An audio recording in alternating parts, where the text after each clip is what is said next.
RTC సోదర సోదరిమణులకు నమస్కారం. RTC కార్మిక సోదర సోదరిమణులు నిత్యము క్షేత్రస్థాయిలో ఎదుర్కొంటున్న సమస్యలపైన చలో బస్ భవన్ కార్యక్రమం ఏర్పాటు చేయడం జరిగింది. వేధింపులు, కక్ష సాధింపులు, పనిభారాల పెంపు, ప్రమోషన్లు ఇవ్వకుండా ఓడిలో జూనియర్ చేపించడము, కేఎంపీఎల్ ఈపీకే పేరుపైన వేధింపులు, అలాగే లీవ్లు ఇవ్వకపోవడము, డబుల్ డ్యూటీ చేసిన లీవ్లు ఇస్తామనడము, IOD on duty engineer IOD ఇవ్వకపోవడము, సరైన రన్నింగ్ టైం ఇవ్వకపోవడము, డ్యూటీకి రిపోర్ట్ చేస్తే వివిధ కారణాల వలన బస్సులు అయితే ఆధార్ ఇవ్వకపోవడము, ఇలాంటి క్షేత్రస్థాయిలో అధికారులు సూపర్వైజర్ల వేధింపుల్ని తక్షణం ఆపాలని చెప్పి, మరియు దీర్ఘకాలిక పెండింగ్ ఉన్న సమస్యలపైన 2021 పే స్కేలు, విలీనము, ఉద్యోగ భద్రత, అలాగే యూనియన్ రెస్టోర్ చేయాలి, కారుణ్యమక రెగ్యులర్ ప్రాతిపదిక ఇవ్వాలి, వీటితో పాటు రిటైర్మెంట్ అయిన వారి సమస్యలు పరిష్కరించాలి. వీటిపైన చలో బస్ భవన్ కార్యక్రమం చేపట్టడం జరిగింది. మొత్తం డ్యూటీలో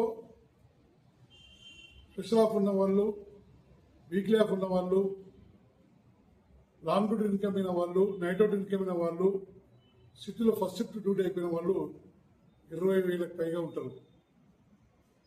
సమ్మె వరకు పోకుండా ప్రభుత్వం దృష్టికి సమస్యలు తీసుకుపోవాలంటే చలో బస్ భవన్లో 20,000 మంది కార్మికులు డ్యూటీ లేకుంటుంటారు కాబట్టి ఆ రోజు ఖచ్చితంగా బస్ భవన్ రావాల్సిన ఆవశ్యకత ఉందని మీ ద్వారా తెలియజేస్తున్నా. ఆ రోజు ఉంటే డ్యూటీలో ఉండాలి, లేకుంటే చలో బస్ భవన్ మన సమస్య పరిష్కారానికి మనం 1 గంట టైం కేటాయించి ఆ బస్ భవన్ రావాలి. అలాగే మహిళా కండక్టర్లకు మరీ విజ్ఞప్తి చేస్తున్నా, ఈ ప్రభుత్వం మహిళా పక్షపాత ప్రభుత్వం కాబట్టి మహిళలు పెద్ద సంఖ్యలో వస్తే రేవంత్ రెడ్డి గారు కానీ, పొన్నం ప్రభాకర్ గారు కానీ వారికి న్యాయం చేయాలని చెప్పి మహిళా పక్షపాత ప్రభుత్వం కాబట్టి న్యాయం చేస్తుంది. అది పోవాలంటే పెద్ద ఎత్తున మహిళా కండక్టర్లు, మహిళా సిబ్బంది, మహిళా ఉద్యోగులు రావాల్సిన అవసరం ఉంది. సిటీలోనే చాలా మంది మహిళా కండక్టర్లు ఫస్ట్ డ్యూటీ చేసి ఇన్కమింగ్ అవుతారు. మన సమస్య గురించి మనం ఒకరోజు 1 గంట కేటాయించాలని మీ ద్వారా విజ్ఞప్తి చేస్తున్నా. అలాగే రిటైర్మెంట్ అయిన వాళ్ళు వయస్సు సహకరించకపోవచ్చు, సహకరించిన వాళ్ళు ఖచ్చితంగా మీకు ఎలాంటి ఇబ్బందులు లేవు, సర్వీసుల వరకు లీవ్ దొరకదు, వేధింపులు ఉన్నాయి. మనకు కూడా 2022 ఏప్రిల్కి వెళ్ళి లీవ్ ఎన్కేజ్మెంట్ రావాలి. 2017 వేతన సవరణ ఫిక్సేషన్ చేసి ఏఎల్సీ వాళ్ళు కాబట్టి రిటైర్మెంట్ అయిన కార్మికులు కూడా ఖచ్చితంగా రేపు చలో బస్ భవన్కి వచ్చి విజయవంతం చేయాలని కోరుతున్నా.